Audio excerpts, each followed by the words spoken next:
And actually, NBC News has some new reporting just in the last few minutes. An official familiar with the intelligence briefed on the matter has confirmed to me that the U.S. has gathered information showing that bounties were paid by this Russian elite intelligence unit to the Taliban, and that American service members and Afghan civilians died as a result. Now, this official did not share specific details, when and where and who, but this corroborates the reporting of the Washington Post and the New York Times that U.S. officials believe that Americans died. But it adds to a murky picture, Ari. We are talking to a lot of national security officials over the weekend and today, and not all of them are suggesting that this is very alarming or a big deal. We're getting mixed messages from people inside the defense and security establishment about this.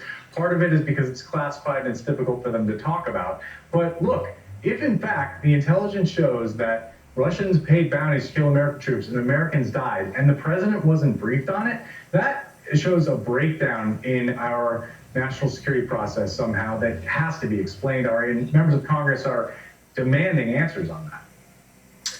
Is this, in your view as a reporter, and you've covered CIA and Intel for a long time, something that can be nailed down? I mean, over time, can it be confirmed whether or not this did or didn't reach the president? Because as you say, a process breakdown is one problem. A president who did know about this and then potentially misled everyone about it is a bigger problem.